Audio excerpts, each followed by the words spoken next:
In the 40 years that preceded the dawn of our century, Japan changed from a feudal medieval society to a modern industrialized state. Unlike Europe, where the transition from an agrarian to a commercial lifestyle was a gradual one, in Japan the change was abrupt, divisive, and bloody. The martial nature of Japanese society was scarcely diminished by the metamorphosis. Even the bitter and bloody civil war that heralded this new democratic era left the military ambitions of the Japanese people and their new rulers unsatisfied. In the fourth decade of the Emperor Meiji's reign, the days of sword-wielding samurai were still not a memory. Despite strict prohibitions, there were men still who wore swords openly and dressed their hair in the manner of the samurai. War between Japanese feudal states was replaced by wars against the neighboring countries of China and Russia. The enthusiasm and energy of the Japanese people that once cultivated the soil and supported the four traditional social levels of society were directed more and more towards the development of commerce. The business company became, as the samurai clan had once been, the focus of people's loyalty. Japan entered the modern world enthusiastically while maintaining the deeply held beliefs that were the very core of its culture. And yet, despite Japan's apparent rapid progress towards a Western-style democracy, lingering still in the twilight of feudal times were vestiges of the ancient feudal order, the martial arts of the nation. Swordsmanship, once a deadly affair even when practiced with wooden swords, now made use of specially designed protective equipment. Rules were introduced to minimize injuries. Competitions became popular.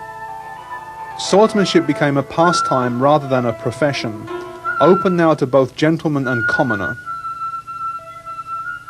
Modern fencing with the bamboo practice sword was added to the physical education curriculum of many schools. Ironically, even foreign military advisors, stationed in Japan to train the new Japanese Imperial Army in modern warfare, recognized the value of these arts and enthusiastically embraced them. However, despite the steps taken to modernize and popularize the ancient weapon arts of the samurai, the younger generation's interest leaned more towards the unarmed martial arts. In the early part of this century, to satisfy the public demand for safe and invigorating sports with a martial flavor, judo was developed under the supervision of Jigoro Kano, one of Japan's most respected educators. Its ancient cousin, jiu-jitsu, continued to flourish, although less publicly. Daito Ryu Aiki Jiu-Jitsu, originally the secret art of the Takeda clan, was taught for the first time to outsiders, although not yet to the public at large. Its chief proponent, the dynamic and multi-talented Sokaku Takeda, declared that his art had 10,000 techniques. There were probably many more. Traditionally a subsidiary art to swordsmanship, jiu-jitsu had no coup de grace, no fatal blow to finish an opponent. Using a jiu-jitsu technique, a samurai could easily disable a person of inferior rank when necessary. By doing so, he demonstrated his technical superiority and avoided the need to engage in combat with the social inferior. By not harming his antagonist, he demonstrated a degree of control that all samurai worked hard to acquire and took great pride in. In a previous age, an opponent who continued to resist the unbearably painful grips and holds of jiu-jitsu could easily be dispatched with a knife or short sword with little further effort. However, in a country at peace, where arms were no longer carried, in the practice halls jiu-jitsu techniques were now brought to a conclusion by the aggressor being held immobile.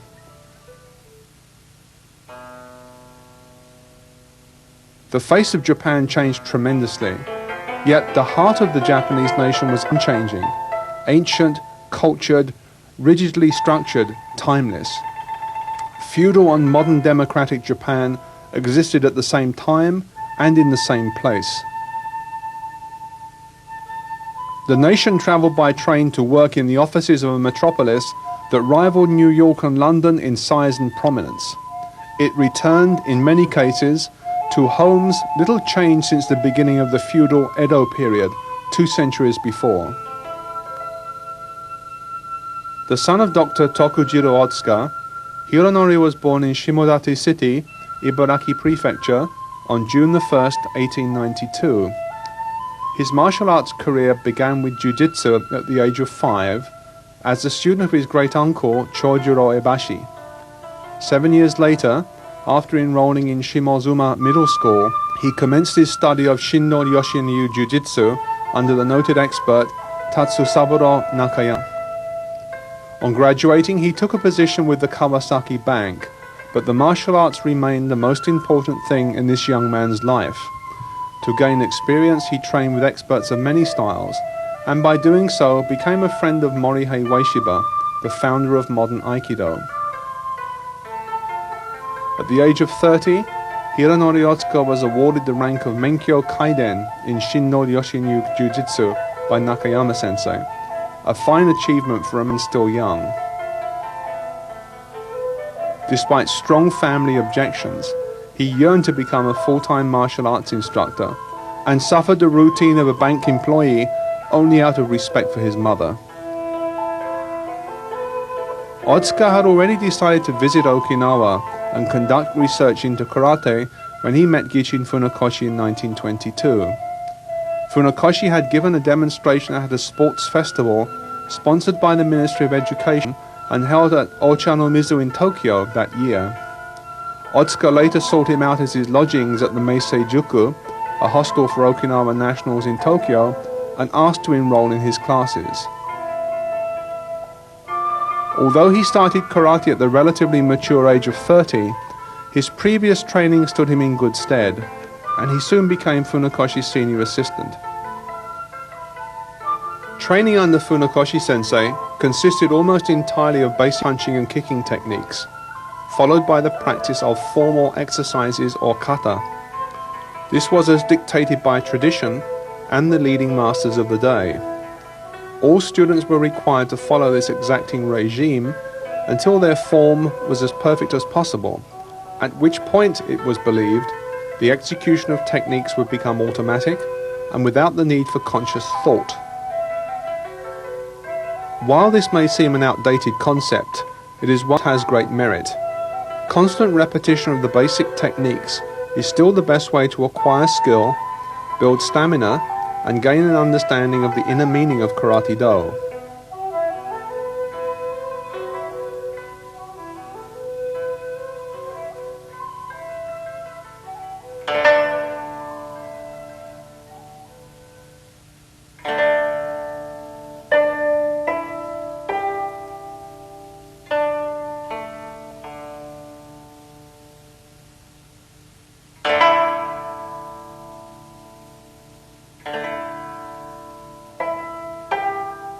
The remarkable movie footage of the founder of Wado Ryu Karate that appears in this program dates from 1965. It is of great historical value in that it allows us to study the fundamental techniques of the style in their purest form, and thereby avoid deviation from the method developed by the founder. As a result of a lifetime of strenuous training, at the age of 73, the founder retains much of his strength and vigor. His performance of the techniques that are unique to Wado Ryu is both crisp and elegant, demonstrating a degree of control that very few at this age possess.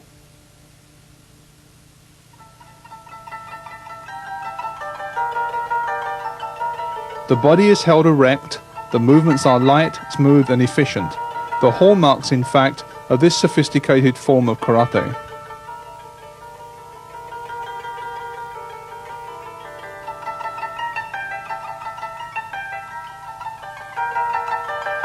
As the punch is performed, the opposite hand is pulled back strongly to augment its power.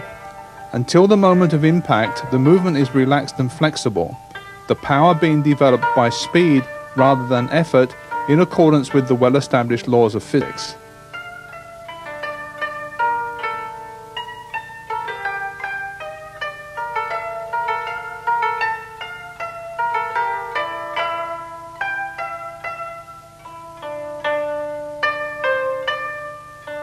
Movement and thought must be natural and in accordance with nature's laws. Correct movement is referred to in Japanese as wa no ken, or harmonized skill. Correct attitude is called wa no koro, the harmonized mind. The way of correct technique is called the way of harmony, wa no michi. Wado Ryu Karate is based entirely on these important principles. It is therefore called the way of peace and harmony.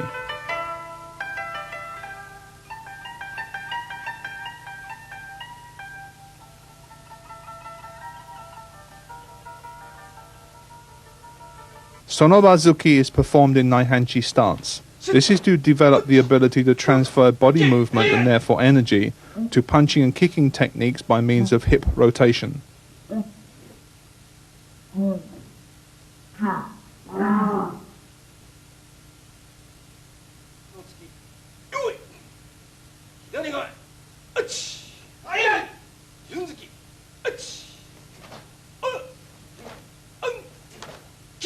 Basic techniques are truly the foundation of karate.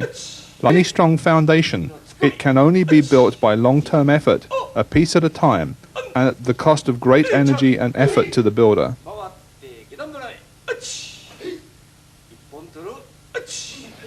The basics must be mastered before progress can be made in karate. Their study becomes the work of a lifetime, and no karate instructor can afford to neglect their serious study.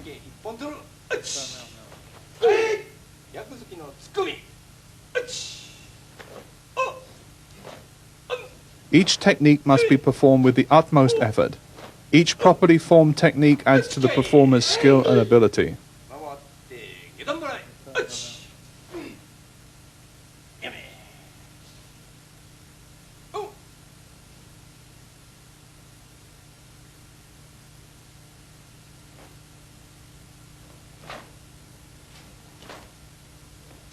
All techniques must be performed with balance and correct timing. Unnecessary movements, such as drawing the fist back slightly before punching, must be avoided at all costs. Do not abbreviate a technique or introduce extra movement that serves no useful purpose. Punches and kicks must be performed completely and not hurried. Strong focus must accompany the completion of each technique. In this way, training will improve overall technique gradually but surely. There are no shortcuts in karate training. Only effort within a rational system of karate develops ability and the reward that it brings.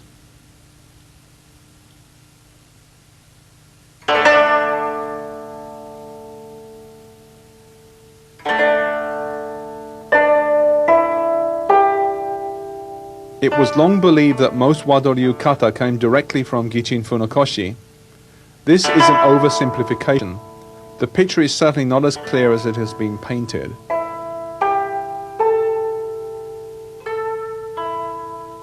The kata of Wado Ryu are actually a result of what the founder, Hironori Otsuka, learned from a variety of sources.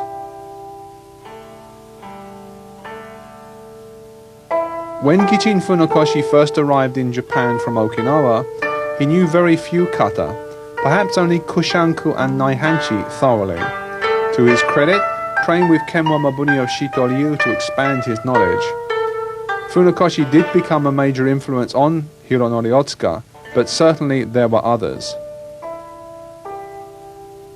Choki Motobu taught Naihanchi kata as the core of his karate method, maintaining that this kata contained everything a karate man needed to know. Otsuka studied with Motobu, and his interpretation of Naihanchi, which was both forceful and effective, can still be seen in Wado Ryu. Kenwa Mabuni also coached the talented newcomer, correcting the Pinan Kata that Otsuka had originally learned from Funakoshi. To what he received from these famous teachers, Hironori Otsuka added the results of his own research into karate, as well as many principles he had absorbed from his long years of jiu-jitsu training. There are two ways of writing the Japanese character for kata. One suggests a fixed form that cannot be changed. The other indicates an organized form or shape that has a degree of flexibility, allowing it to be adapted to suit any situation. This means that once the shape or outward appearance of a kata is mastered, its essence can be used to meet and overcome any force.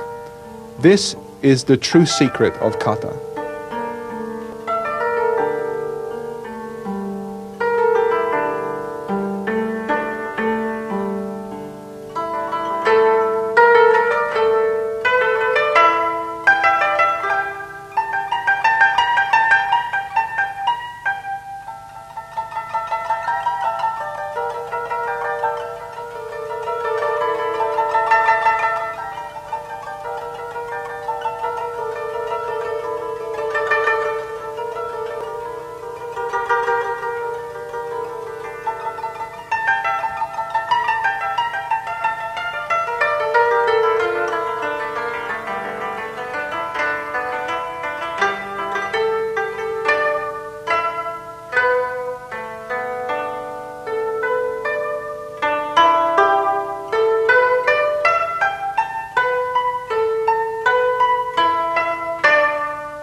피안 셔든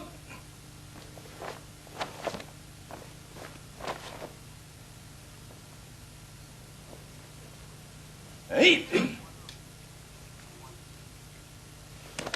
일야 여기서 일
빙연이름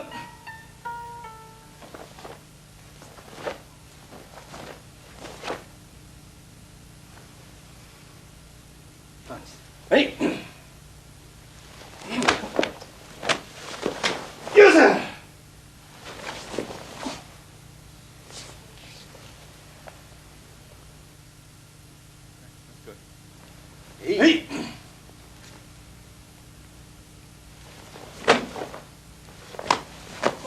許せ。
平安三段。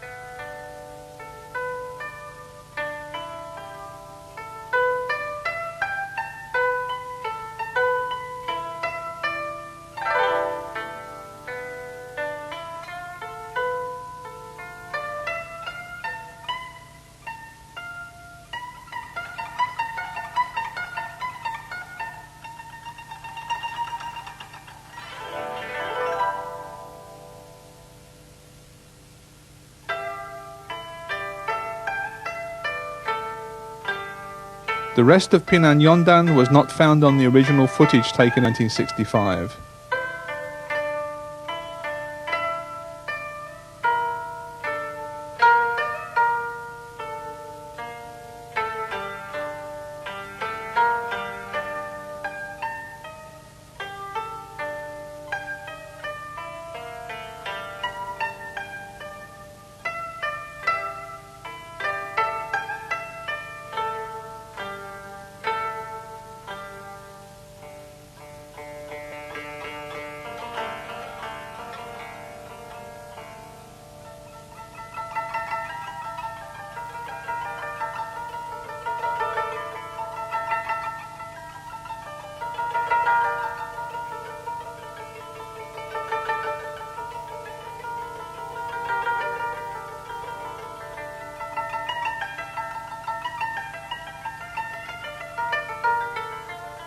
平安四段。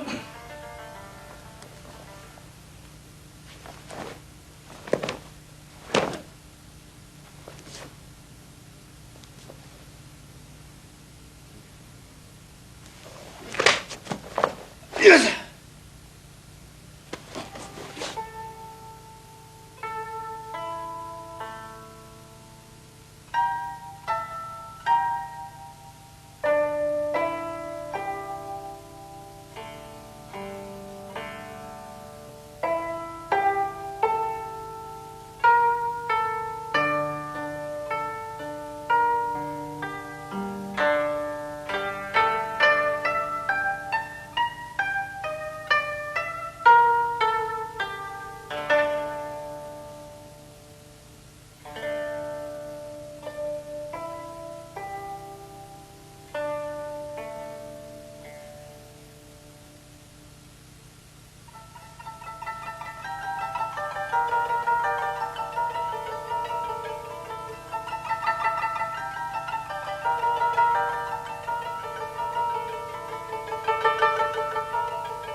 平安五段。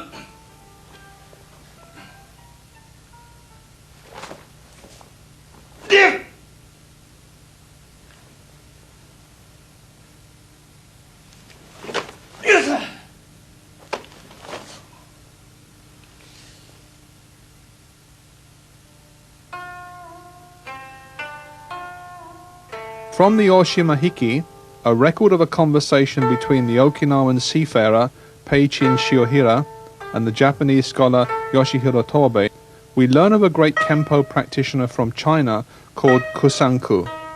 It was he who taught this kata during his stay in Okinawa, and after whom it is named.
Naihanchi is closely associated with Choki Motobu.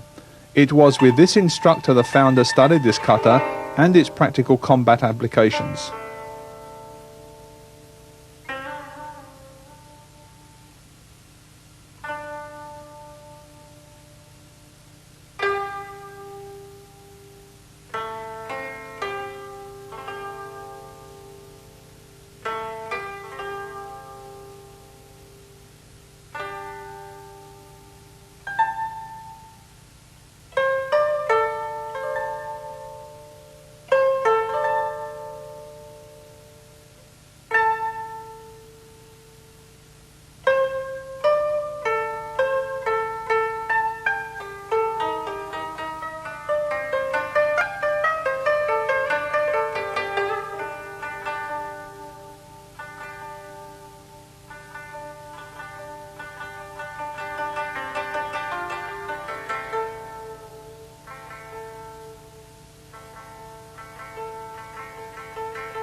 Although this kata appears in many styles of karate, its origins cannot be clearly defined.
kata Seishan.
Yes!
Gichin Funakoshi's very best students were Otsuka Hironori, Takagi Masatomo, Nakayama Masatoshi, Ito Kenichi, and Konishi Yasuhiro.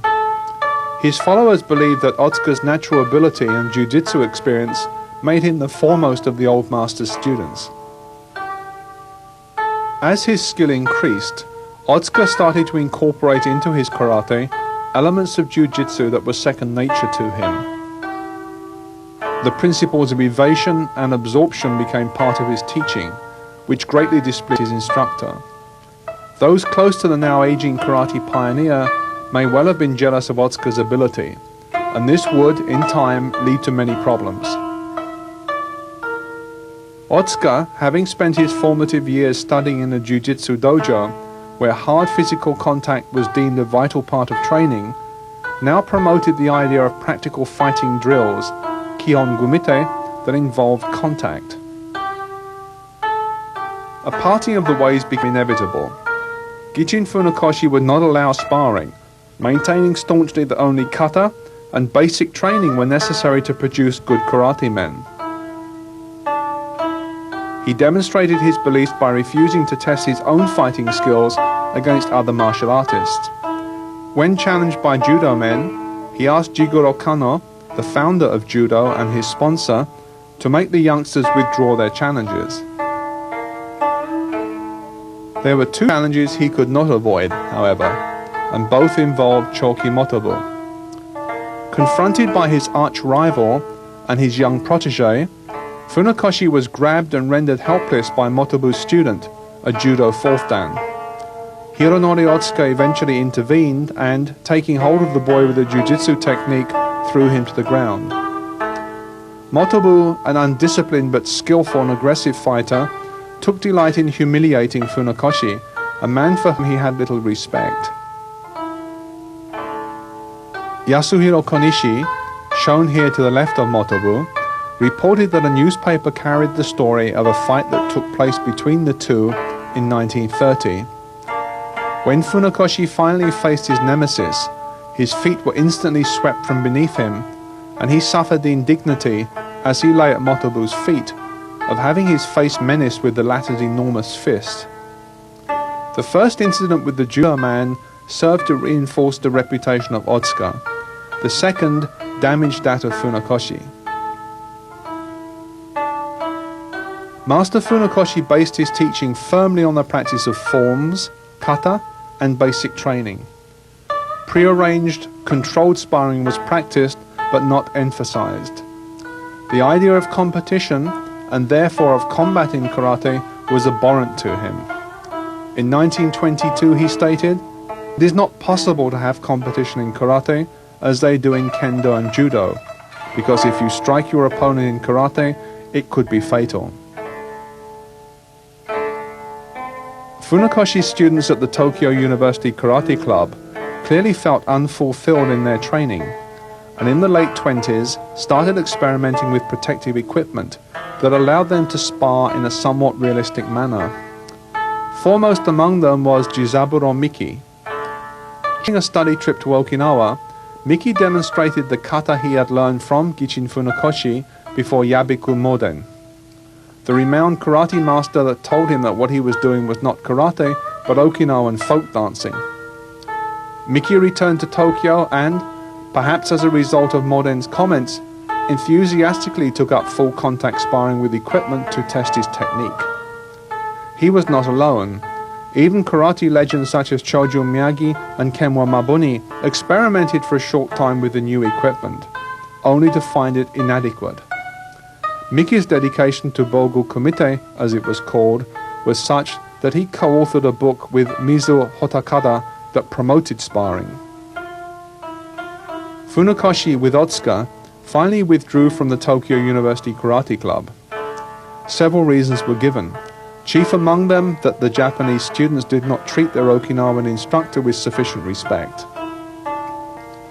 Perhaps it was a lack of respect that led to the withdrawal, or the desire of the students to study a more progressive and exciting form of karate. Otsuka did later return to the club as its chief instructor, so perhaps the students preferred the pragmatic approach of Otsuka to that of the aging Okinawan teacher. Probably we will never know. What is sure is that the departure of the two from the university set the scene for their own separation. Funakoshi had publicly criticized Otsuka for introducing jiu-jitsu principles into his karate teaching. Further friction was caused by Otsuka's reputation rivaling and eventually surpassing that of his teacher, a fact that greatly irritated Funakoshi's other students. Finally, in 1930, the two parted company, but remained on good terms. If animosity existed, it was probably between Hironori Otsuka and Funakoshi's son Yoshitaka, also known as Giko. It was he who felt that, for the good of the Shotokan movement, Otsuka should be formally expelled from its ranks. Otsuka's reputation for practical ability continued to grow. In 1934, he formed the All Japan Karate Do Research Club and announced the establishment of his own unique style of karate.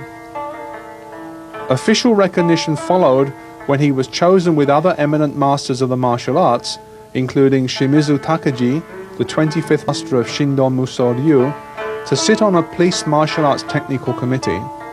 In 1939, he formally registered the name of his style with the Butokukai in Kyoto.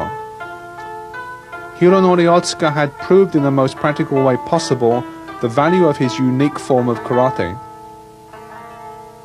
By combining the sophisticated evasive movements of jiu-jitsu with the formidable striking techniques of Okinawan karate, he developed a comprehensive art that was greater and more valuable than the sum of its constituent parts.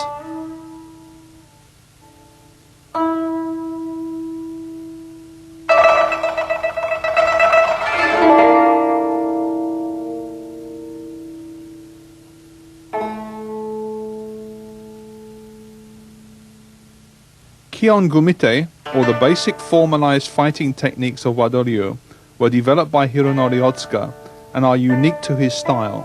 Originally 36 in number, fewer are now practiced.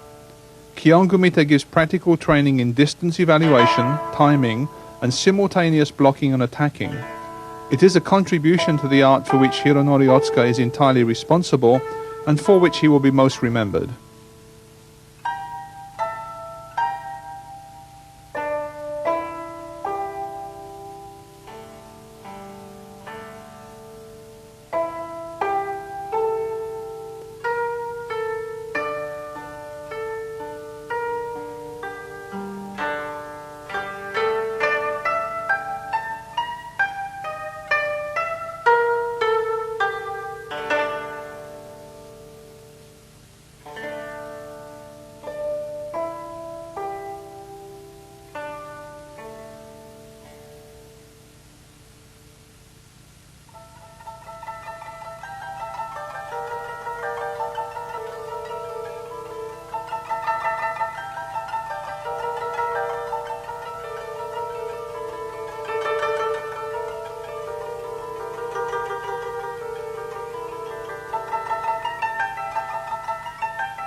The early 30s saw the dark clouds of war form over Japan and her Asian neighbors.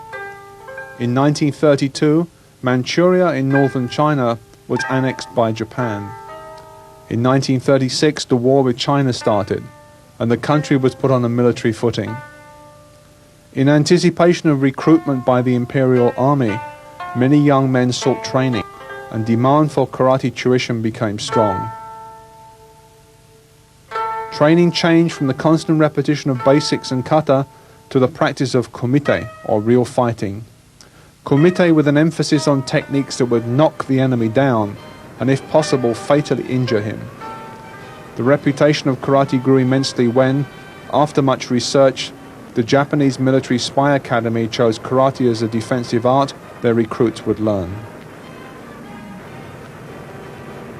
As the war progressed, more and more karate students were called to serve their country, never to return from the Great Pacific War.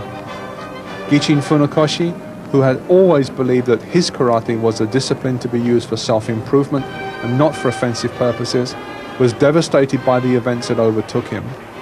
A sincere patriot, he was nonetheless appalled by the loss of life and the waste of talent that would prove so devastating to the country and the karate community.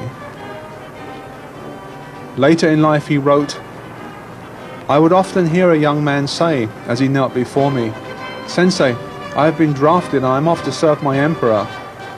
Every day I would hear my students report to me in this fashion. They had been strenuously practicing karate day after day, in preparation for encounters with an unmet enemy, and they believed they were ready. Of course, many students died in the battle, so many, alas, I lost count of them. I felt my heart would break as I received report after report, telling me of the deaths of so many promising young men. Then I would stand alone in the dojo and offer a prayer to the souls of the deceased, recalling the days when he had practiced his karate so diligently.